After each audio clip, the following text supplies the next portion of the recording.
Welcome to all in my YouTube channel Shikshan मंत्र.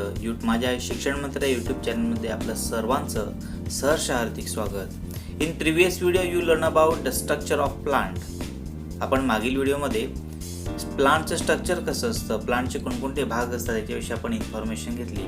आज आपल्याला तर need for classification of plant, ज्याला म्हणतो आपण की आपल्याला वनस्पतीच्या वर्गीकरणाची गरज का भासली, हा एक मुद्दा अभ्यासायचा आहे. आणि त्याच्यानंतर आपल्याला we find out the classification of plant with the help of shape and height.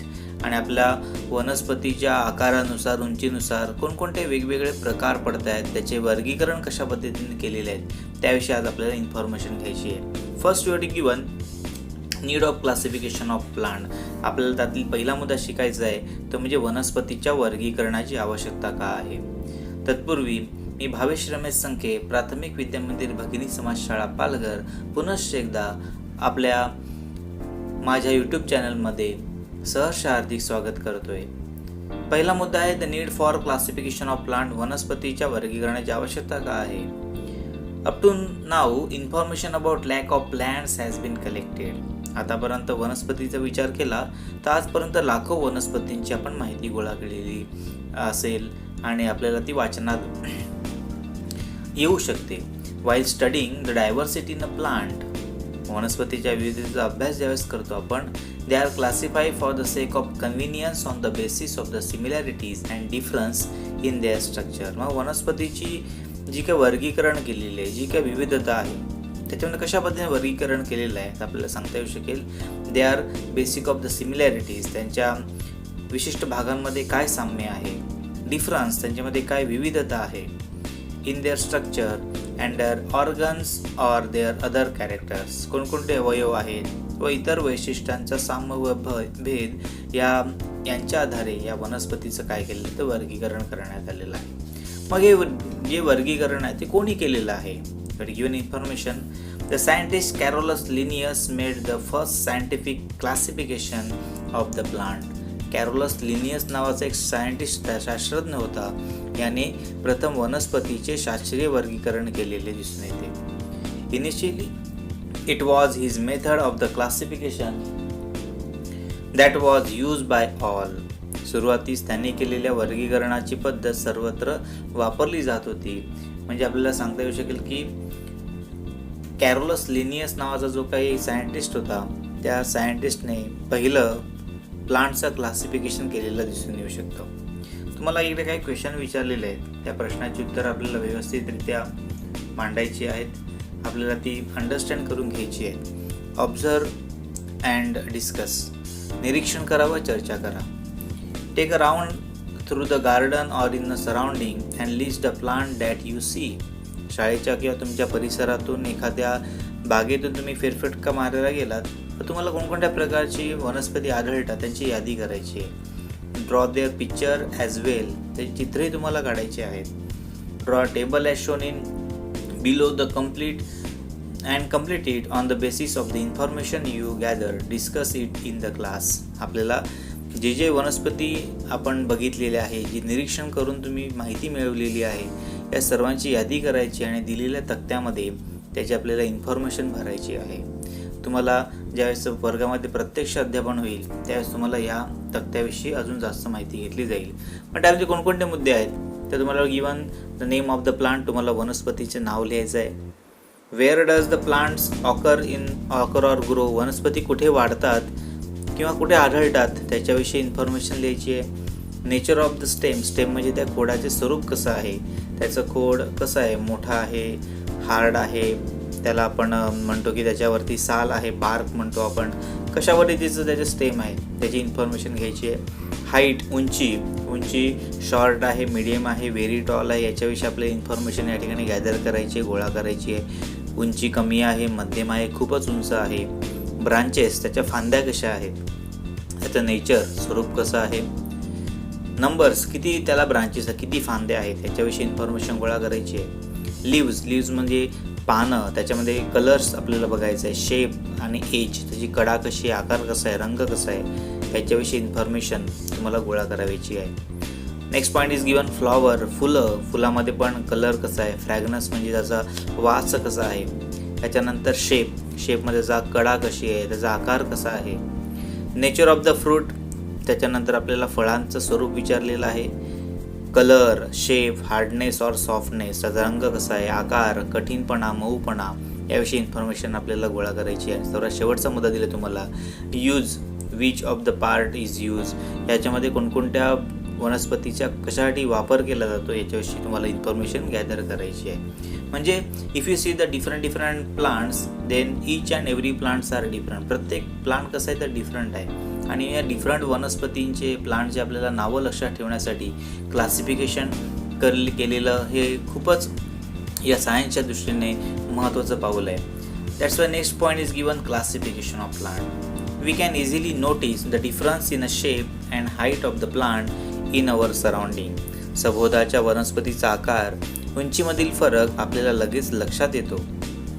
It is easy to classify the plants on the basis of their observation. आणि त्या आधारे आपण वनस्पतीचे सहज वर्गीकरण करू शकतो. म्हणजे आपल्याला सांगता येऊ शकेल की if you see the surrounding, आपल्या आजूबाजूला बघितलं, तुम्हाला इकडे पिक्चर दिसते, या पिक्चरमध्ये आपल्याला दिसतंय की कशा पद्धतीचे व्हेरिएशन्स आहे, व्हरायटी कशी आहे, डायव्हर्सिटी कशी आहे, वनस्पतीमधील विविधता कशी आहे. तुम्हाला मोठे उंच पण झाडं दिसत आहेत ज्यांना खूप सारे ब्रांचेस आहेत, फांद्या तुम्हाला दिसत आहेत. काही लहान झाडं आहेत, काही अगदी लहान झाडं आहेत, काही लहान झाडांना फुलं आलेली आहेत. If you see the banyan tree, ज्याला वडाचं झाड म्हणतो आपण, कोकोनट ट्री, बनानाज, हे सर्वमध्ये तुम्हाला विविधता दिसेल. Their plant structure, their leaf structure, their stems should be a different. प्रत्येकाचं खोड वेगळं आहे, पानाची रचना वेगवेगळी आहे. म्हणजे प्रत्येक घटक हा वेगवेगळा आहे, आणि म्हणून त्याची आपण वेगवेगळ्या पद्धतीमध्ये काय करतो तर क्लासिफिकेशन करतो. आज आपल्याला यातला पहिला मुद्दा शिकायचा आहे तो म्हणजे हे वनस्पतीचं जे काही वर्गीकरण करण्यात आलेलं आहे, क्लासिफिकेशन केलेलं आहे, त्याच्यामध्ये त्याची हाईट किती आहे, त्या हाईटनुसार कशा पद्धतीने वर्गीकरण करण्यात आलेलं आहे त्याच्याशी इन्फॉर्मेशन आपल्याला गोळा करायची आहे. तुम्हाला आता पहिला मुद्दा दिसतोय तो म्हणजे ट्री म्हणजे आपल्याला झाडांविषयी माहिती घ्यायची आहे. First you given the question, तुम्हाला एक प्रश्न दिलेला आहे. What are the similarity between the mango, banyan and tamarind tree. ज्याला आपण असं म्हणू शकतो की आंबा, वड आणि चिंच याच्यामध्ये काय साम्य आहे. तर आपण सांगू शकतो mango, banyan and tamarinds tree are huge tree. हे सर्व कसे आहेत तर ह्यूज आहेत, प्रचंड असे मोठे वृक्ष ज्याला म्हणतो आपण, त्या पद्धतीचे वृक्ष तुम्हाला दिसून येऊ शकेल. मग ट्री हा पहिला मुद्दा तुम्हाला दिलेला आहे. पहिलं वर्गीकरणामध्ये मुद्दा दिला आहे तो म्हणजे हाईटनुसार, त्याच्या उंचीनुसार. तर पहिलं एक्झाम्पल तुम्हाला दिलं आहे tree. Some plants grow tall, काही वनस्पती उंच वाढतात. Their stems or trunk is hard and strong, त्याचे खोड टणक किंवा मजबूत असतं. They have branches at the some height above the ground, त्यांना जमिनीपासून काही उंचीवरती फांद्या फुटलेल्या असतात. They bear flowers and fruits for many years, त्यांना अनेक वर्षे फुले आणि फळे येतात. Such plants are called tree, आणि अशाच वनस्पतीला आपण ट्री म्हणजे वृक्ष असं म्हणतो. जे उंच असतात, मोठी असतात, त्याला आपण ट्री या गटामध्ये त्यांचं वर्गीकरण करण्यात आलेलं आहे. Trees are tall, big and perennial, that is they lives for the many years. हे जे वृक्ष असतात हे वृक्ष उंच असतात, आकाराने मोठे असतात, आणि ते पेरिनियल म्हणजे बहुवार्षिक. म्हणजे आपण एखाद्या मँगोचं झाड लावलं तर ते मँगोचं दरवर्षी आपल्याला मँगो त्यावरती येत राहतात. याचा अर्थ आपल्याला ते बऱ्याच वर्षापर्यंत मँगोचं उत्पादन देऊ शकतं. It is the first classification is called tree. मग त्याच्यानंतर थोड्याशा लहान भागाकडे आला तर आपल्याला पुढचा मुद्दा दिसतोय. या पुढच्या मुद्द्यामध्ये आपल्याला 2 मुद्दे शिकायचे आहेत. तुम्हाला पुन्हा दुसरा एक प्रकार दिलेला आहे, त्यात एक क्वेश्चन विचारलेला आहे. What are the similarity between the hibiscus, oleander and lantana plant. Hibiscus म्हणजे जास्वंद, ऑलिएंडर म्हणजे ज्याला आपण कण्हेर म्हणतो, अँड लँटना म्हणजे घाणेरी. या सर्व वनस्पतींची आपल्याला काय साम्य असं विचारलेलं आहे. तर आपल्याला उत्तर सांगता येऊ शकेल. This plants are shrubs and they do not grow tall. हे झुडपाच्या गटामध्ये मोडतात आणि त्याची उंची जास्त वाढत नाही. तुम्ही जास्वंदाचं झाड बघितलं हिबिस्कसचं तर तुम्हाला अगदी हात पुरेल एवढ्या उंचीपर्यंत त्याची उंची वाढलेली असते, किंवा आपल्या माणसाच्या उंचीपर्यंत एवढी उंची वाढलेली असते. ते अगदी मँगोसारख्या, टॅमरिनसारख्या किंवा पिंपळाच्या झाडासारखी उंच नसतात. मग तुम्हाला पुढचा मुद्दा दिला तो म्हणजे श्रब म्हणजे झुडूप ज्याला म्हणतो आपण. Some plants grow close to the ground. काही वनस्पती या जमिनीलगत वाढतात. They give out branches very close to the ground. जमिनीलगतच त्यांना अनेक फांद्या फुटतात. They are shorter and smaller than tree. वृक्षांच्या तुलनेत त्याची उंची किंवा आकार कसा असतो, लहान असतो. But they have a thick and hard stem. परंतु त्याचे खोड जाड असतं, टणक असतं.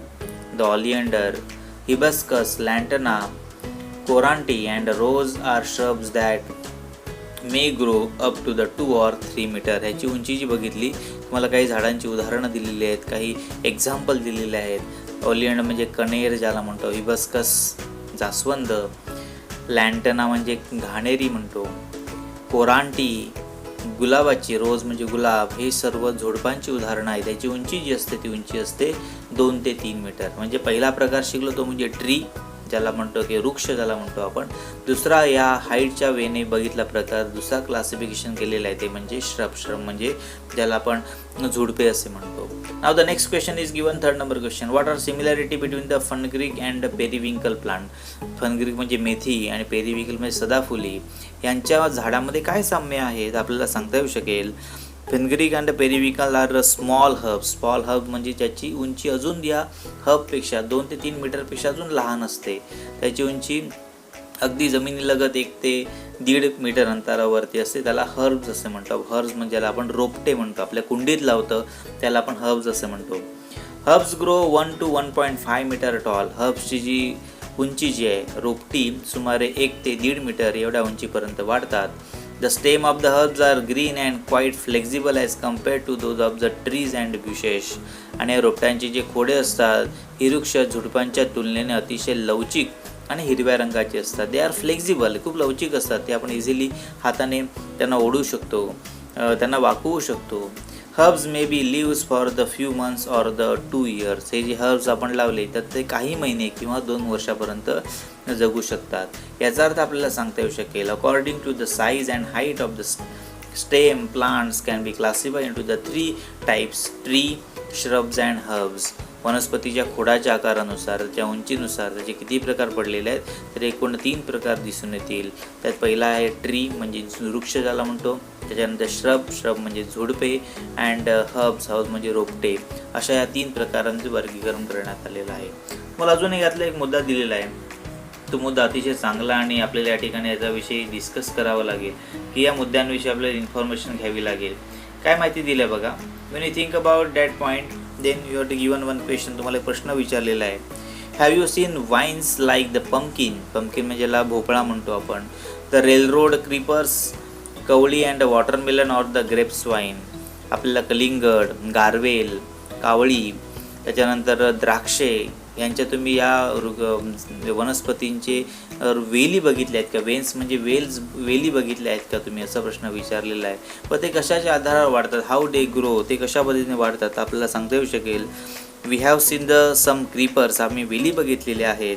दे always grow with some support. ते कशावर वाढतात, ते सपोर्टवरती वाढतात. एखादी काठी असेल, एखादी भिंत असेल, त्या भिंतीवरती त्यांची वाढ होताना दिसून येऊ शकते.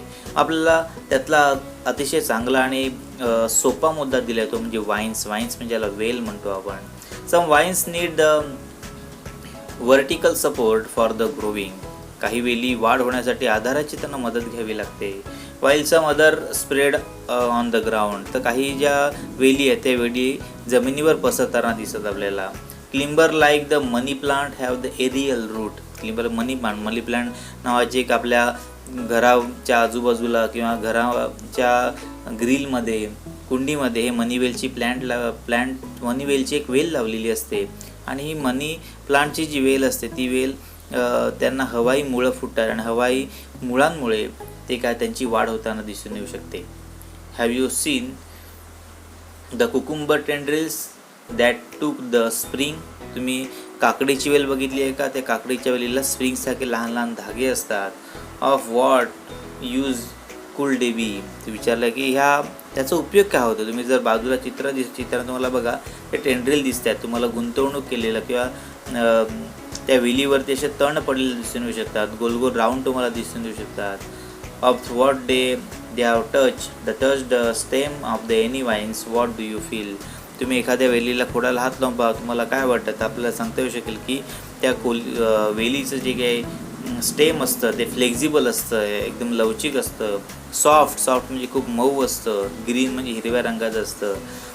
Is grow rapidly with the help of support, आणि ते जे आहेत ते एकदम झपाट्याने त्याची वाढ होत असते. आणि वेली जे आहेत ह्या वेली तुम्हाला इतरत्र वाढलेले दिसून, तुम्हाला खालती चित्र दिसतं, या चित्रामध्ये बघा वेगवेगळ्या प्रकारच्या वेली तुम्हाला या ठिकाणी वाढलेल्या दिसून येऊ शकतील.